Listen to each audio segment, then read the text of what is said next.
Mirë të nderuar teleshikues, jemi rikthyer sërish për të ndalur tashmë tek gjeopolitika, por në fund të ndalemi edhe tek politika në vendin tonë. Ne do ndikemi një herë më pas do të prezantojmë dhe të ftuarin e radhës. Presidenti i Shteteve të Bashkuara Donald Trump u ka dërguar një letër vendeve anëtare të NATO-s, ku deklaron se është i gatshëm të vendosë sanksione të mëdha ndaj Rusisë, por vetëm nëse të gjitha shtetet e NATO-s ndalojnë blerjen e naftës ruse dhe marrin të njëjtin hap. Trump propozon gjithashtu që NATO të vendosë tarifa nga 50 deri në 100% ndaj Kinës. Sipas tij, këto tarifa do të hiqen pas përfundimit të luftës në Ukrainë, pasi Kina ka ndikim të fortë mbi Rusinë. Ai thotë se plani i tij do të përfundonte shpejt luftën dhe do të shpëtonte mijëra jetë. Në të kundërt, nëse NATO nuk vepron siç propozon ai, atëherë sipas Trump po humbet kohën dhe resurset e Shteteve të Bashkuara. Mirë, kemi ndjekur insertin dhe sot për të diskutuar mbi këto zhvillime dhe të tjera kam të ftuar kolegun gazetar Sokol Brahaj. Sokol, përshëndes. Përshëndetje. Falenderoj shumë që je me mua sërish. Sokol, do doja ta nisja me insertin që sapo dëgjuam së bashku dhe me atë që ka paralajmëruar edhe presidenti i SBA-s Donald Trump. Pyetja ime është se po i kthen tashmë Trump pra NATO në një klub biznesi po i quaj, ku lufta dhe njëkohësisht paqja varen vetëm nga tarifat doganore. Po, në fakt, nëse referohemi administratës së dytë të Trumpit, kjo është krejt haptas që po kemi një NATO, kemi një aleancën më të madhe të mbrojtjes në gjithë botën, por që kur në fakt neni 4 nuk ka hyrë në fuqi dhe neni 5 jo. Për shembull, edhe rastet e fundit që dronet rus arrin të hyjnë në tokën e Polonisë, domethënë përsëri neni 4 i NATO-s nuk u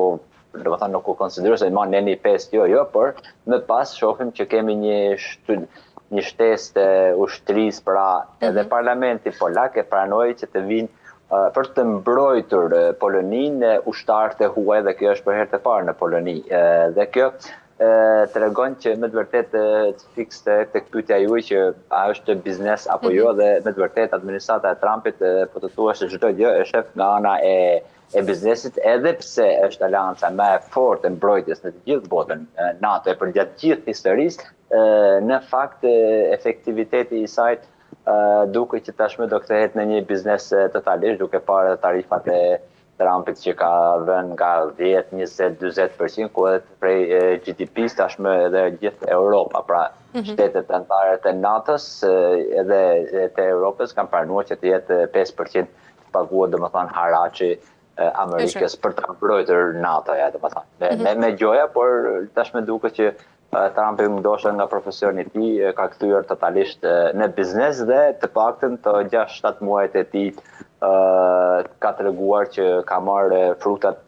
pro-amerikane, domethënë pra për politikat e tij ka marrë frutat e duhura. E qartë, Sokol, nga ana tjetër, është realisht vetë Kina, pra çelësi i luftës në Ukrainë, ashtu si pretendon edhe Donald Trump, apo është thjesht kjo pra një justifikim për të nisur edhe një luftë tregtare globale? Në fakt, Kina është ai gogoli i madh, por është një karton, është një kukull, një karton kukull, sepse se i referohem edhe BRICS-it, edhe Shanghait, edhe Rusisë, edhe Kinës, edhe Indisë, të gjitha, po të thuash që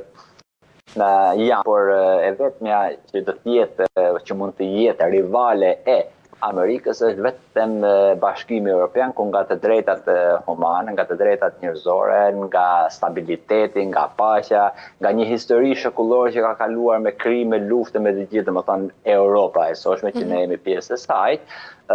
tashmë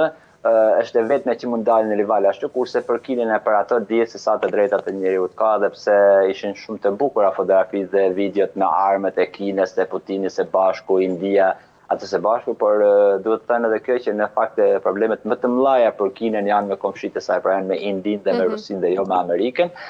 por normalisht duhet të gjenden pretekste edhe nga zoti Trump edhe nga Amerika, domethënë që është e vetmja perandori e botës dhe e vetme, po ka nevojë për askën tjetër, tregon që ka një pretekst, domethënë që po fillojmë me luftë me Kinën, por në fakt të gjitha luftat që janë përreth, që janë në zonën tonë, që janë në kontinentin tonë, por edhe në lindjen e mesme,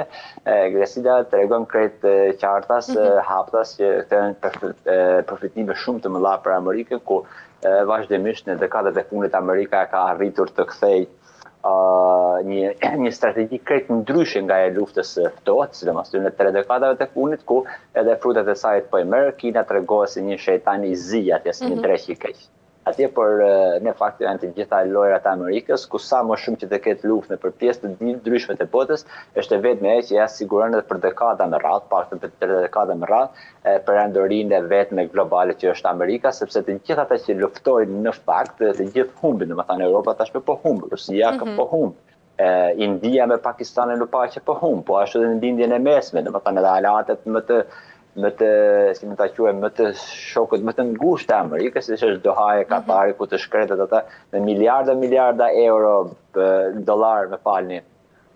i dhanë Trumpit kur që shkoj për vizitë në atje, plus edhe qindra mijëra miliona euro aviona që i dhurojnë përsëri. Amerika është krejt ndryshe dhe Kina është një gogol, pavarësisht se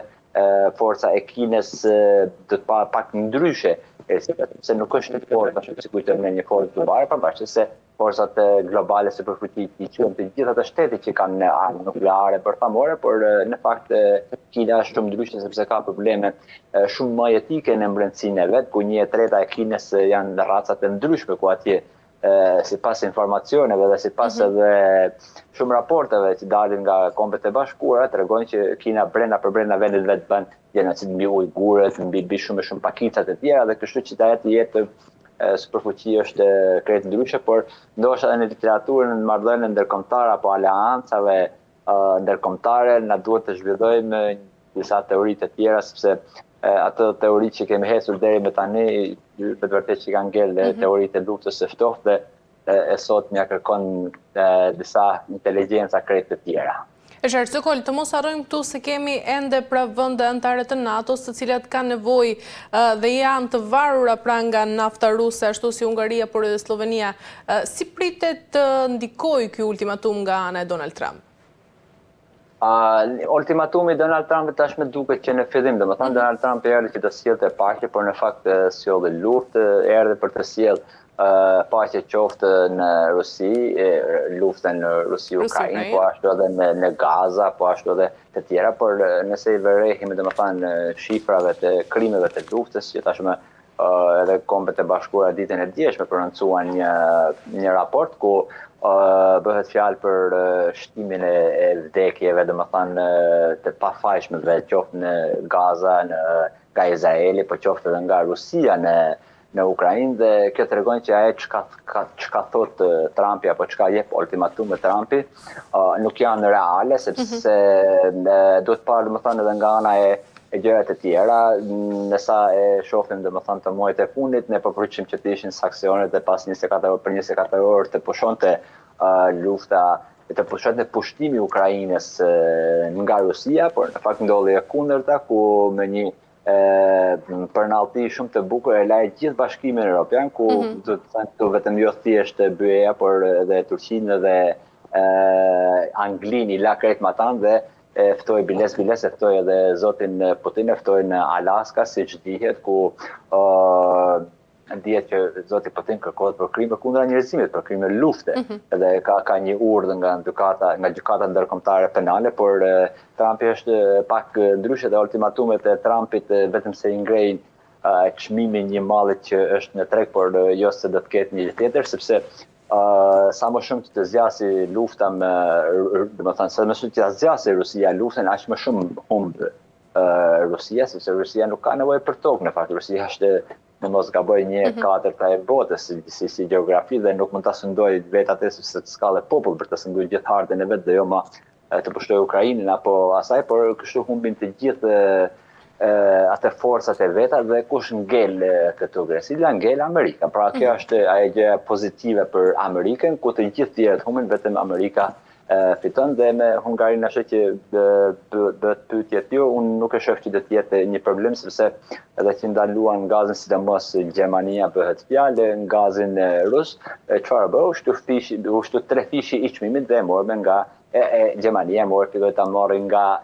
Amerika. Pra kështu që ultimatumet e Trumpit janë tashmë nuk kanë asnjë peshë në marrëdhëniet ndërkombëtare që do të bëjnë kështu apo do të bëjnë, sepse edhe vetë Trumpi si biznesmen, si person, ka shumë i ndryshëm nga ja 4 vjeçar që i parë, dhe tash është krejt ndryshe, se në marrësh dje që ai nuk do të jetë më president mas 3 viteve, por gjithsesi ultimatumet e Trumpit ne ashtu i shohim se themi Trumpi, sepse vim nga zona ku ne lideri për ne është ill dhe jo sistemi, por kjo që Amerika ka sistem, në fakt nuk ka lider, dhe pse flet Trumpi bëhen gjërat e tjera, pavarësisht se lideri amerikan ka deri diku të vendosë diçka, por jo ashtu, sepse ajo që s'ndon botën është Amerika, dhe Amerika ka sistem dhe jo person. Domethënë ik Trumpi vjen tjetri nuk lë gjë, dhe nëse shohim me luftën me punën e Rusisë, kuptohet krejt qartë që ishte Biden kur filloi lufta, dhe tash është mbi çfarë ndryshoi, asnjë, vetëm se ndryshon fjalët. Domethënë ndryshoi fjalimi, por në fakt e njëjta gjë vazhdon. Rusia vret e pret andena, humb për ditë, po ashtu edhe Evropa tashmë për të ndihmuar Ukrainën, pra për të ruajtur veten e vet, në fakt jo për të ndihmuar Ukrainën. Edhe ajo harxhon edhe më shumë se sa Rusia, pra të dy pjesët e bien dhe Trumpi vazhdon të ngrejë çmimin çdo gjë, dhe Amerika, pra domethënë fillon të ende vazhdon të fitojë edhe më shumë se sa një dekadë më parë. E qartë, Sokol, për ta mbyllur çështjen e Donald Trump, çfarë ndodh nëse NATO nuk do të pranonte pra kushtet e tij? A do tërhiqej vërtet SBA-ja nga dhënia ose nga mbështetja ndaj Ukrainës? Jo, SBA-ja në fakt nëse e shohim administratën të Trump, asnjë lloj ndihme nuk ka, asnjë mbështetje nuk ka, domethënë pra në thojza. Kjo janë retorika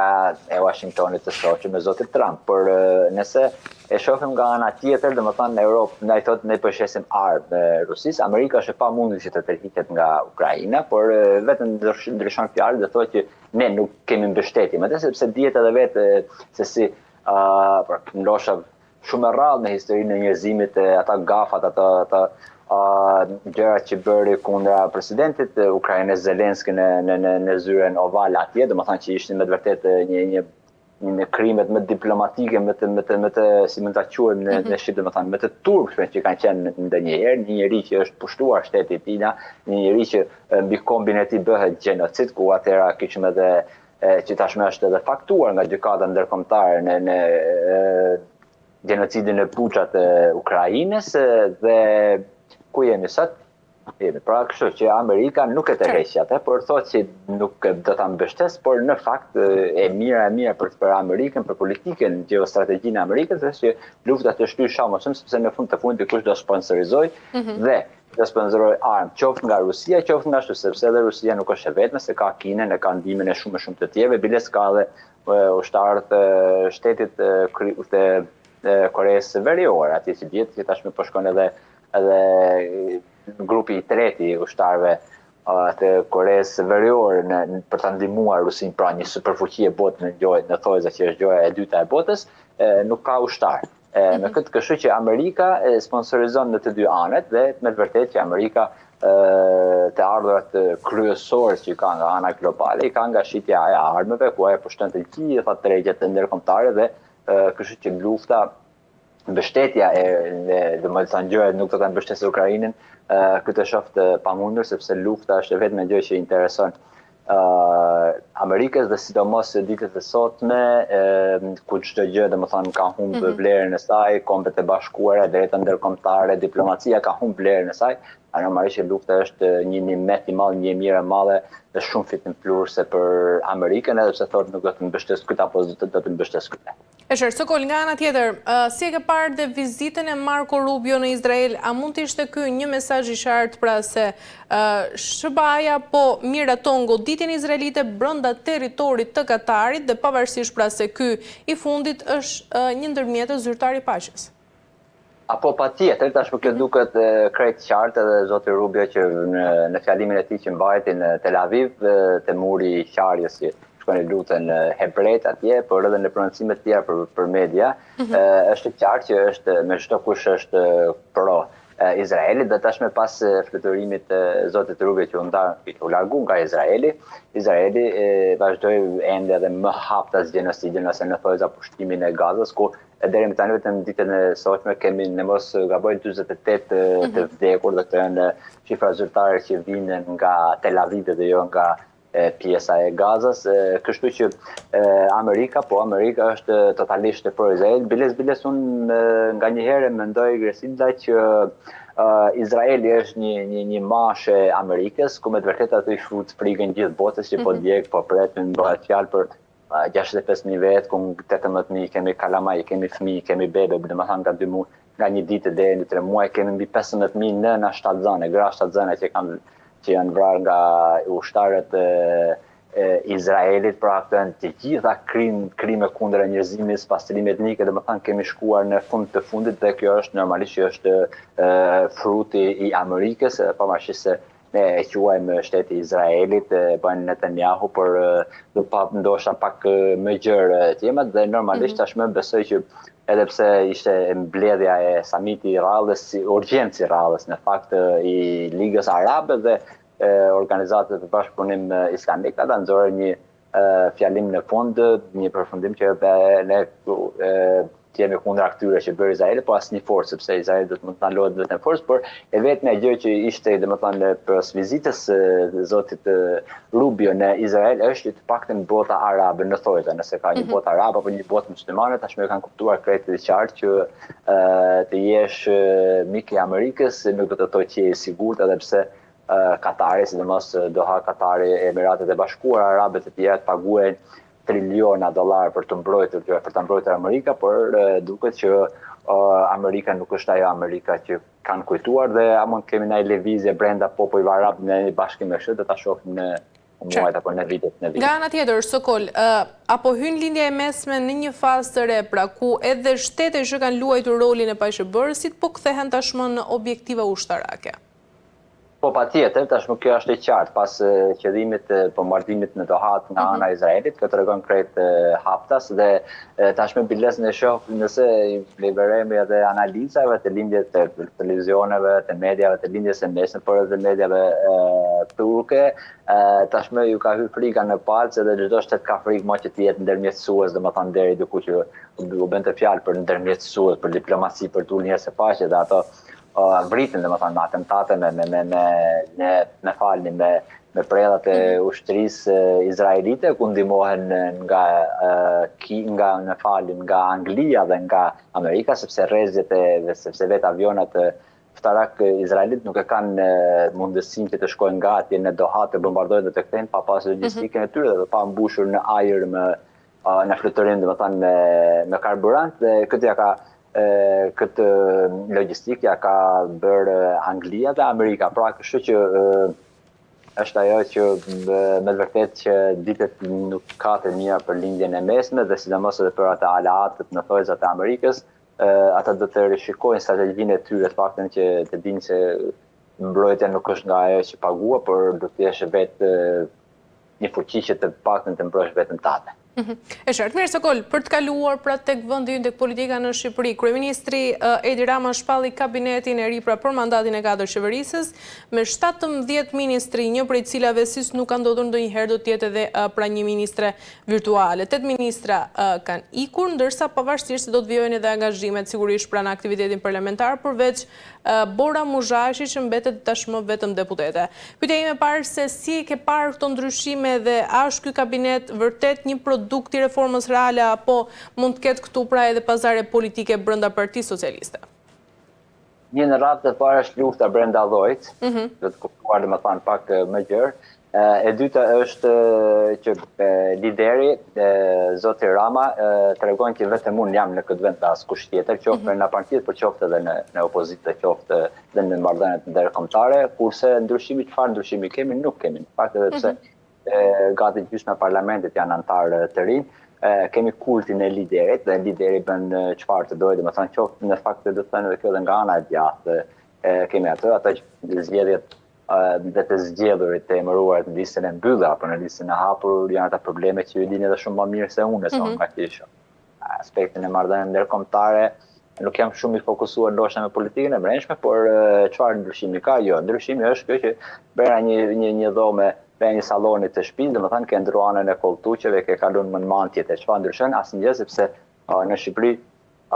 kemi liderin dhe vetëm zoti Rama është atje, por normalisht për të qenë sa më i fortë, ai duhet eliminuar dhe vetë llojin përmbren atin apo jo, jashtë, domethënë në opozita nuk është më e rëndësishme për Edi Ramën, por me ashtu ku dihet mirë që këtë lloj skeme politike e cila kemi parë edhe në Turqi, ku jam prej dekadash këtu dhe njëjta metodë, domethënë pastoni në radhë të parë shpintate ku dihet domethënë zëvendës kryeministrat, ministrat më të besueshëm, shokët e fëmirisë e Edi Ramës, ato që bëshin kryqe bismillah për Edi Ramën, ato tashmë ku janë? Disa janë të kërkuar nga drejtësia shqiptare, disa janë nuk dihet se ku janë, disa janë në burgj e të tjera, pra kështu që Edi Rama pastron edhe mbrëmsinë e tij, domethënë dhe bëhet edhe më i fortë dhe të gjithë ata e adhurojnë dhe janë të detyruar të adhurojnë sepse ja heq çdo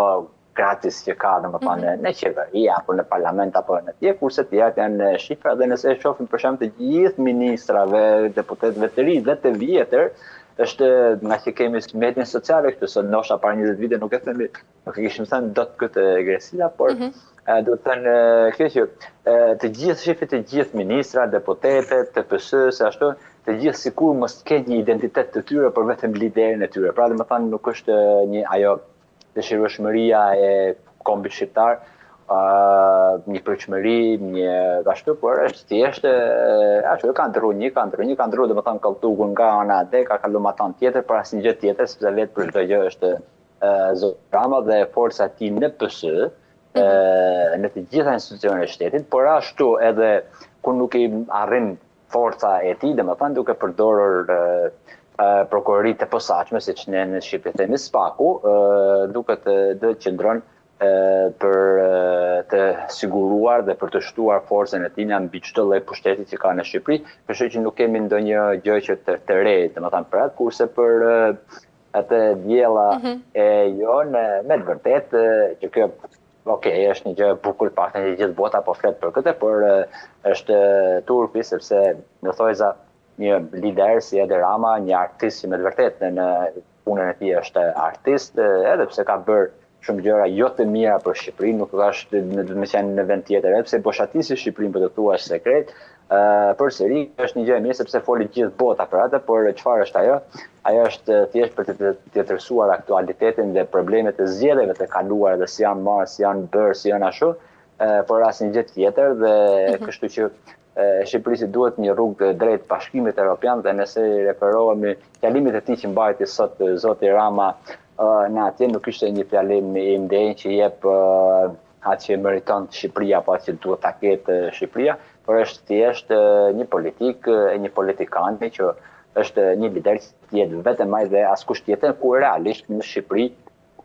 kjo duket krejt qartë, mendoj unë. Nga larga. Nga ana tjetër, si e ke parë që Ministria e Brendshme tashmë do të drejtohet nga një grua, pra ministre do të jetë Albana Koçiu. Si e ke parë këtë fenomen ndërkaq ku aty ka edhe probleme të shumta, sigurisht do të kemi edhe probleme me bandat apo dhe me krimin? Një drejtimi i një ministrie, dhe sidomos në ministritë më të rëndësishme, si Ministria e Punëve të Brendshme, apo Ministria e Drejtësisë, apo Arsimit, apo Shëndetësisë, në fakt unë jam mashkull për të thënë kjo që është shumë e mirë, është shumë pozitive, sepse femrat dinë të drejtojnë edhe shumë më mirë se sa meshkujt, është një prind, është një nanë, dhe sidomos në punët e brendshme, ku të gjitha gjërat e mblidhen mbi kupolën e saj, por se sa do të jetë domethënë në hijen e Ramës, sa forcët e ketë ajo që të drejtojë, do ta shohim në vim, por qenia e një femre në ministrinë më të rëndësishme, unë e shoh shumë pozitive, por se sa do të jetë e fortë ajo që të bëj ministrilekun e saj, do ta shohim në fakt, sepse unë personalisht nuk e njoh zonën dhe nuk ka se kam më betë që ta di kapacitetin e saj që të shprehen për atë, por është një gjë e mirë, por se sa do t'ja lejoj zoti Rama të jetë e zonja e punës, do ta shohim në vijim. Është Artmir Sokol, për ta mbyllur shkurtimisht, si e ke parë ndërkaq dhe pse zgjodhi pikërisht kryeministri Edi Rama o Gerta Manasiriun si kandidate për të drejtuar pra edhe Bashkinë e Tiranës? Apo këtë janë lidhje lëvizje brenda partisë, do të parë lidhjen e zonjës Manasiriu me Erion Veliajn, çfarë lidhje ka, ku do të jetë vetë vota e saj, domethënë është një që ka marrëdhënie shumë të mira me zotin Erion Veliu, që tashmë është në burg, por dhe atë votën mos ta lejoj që të hiku ma thanë për të tërheqim atë, të në kretë totalisht një strategji për zgjedhje, për një fushatë, ma thanë që dhe të jetë shumë e shkurtër dhe dhe të ketë një rezultat po, ose jo, pra nuk e kemi me shumë kandidat dhe këtu është një taktikë e mirë politike ku me të vërtet duke që Edi Rama nuk do të lëshoj asnjë vot nga partia e tij, por do të mbledhë edhe më shumë duke vurë Manas Celiun, që sidomos problematike për votën e Tiranës është vota e Erion Belis, me të vërtet thuhet, se nuk e di, por thuhet që ka një elektorat me emër në Tiranë, kështu që e gjitha elektorati Erion Belis pritet që të kalojnë nga Manas Celiu, por normalisht kur shkojnë njerëzit para kutisë së votimit atë vendosin. Por do të shohim edhe krahun tjetër, domethënë opozitën me të vërtetë që do të arrisë që të nxjerrë si të në rezultatin e dur kundra Manas Celiu, ku në fakt edhe siç dihet, Manas Celiu ka shumë akuza për shumë gjëra, domethënë për këtë do të jetë gjendje opozita, do të shohim.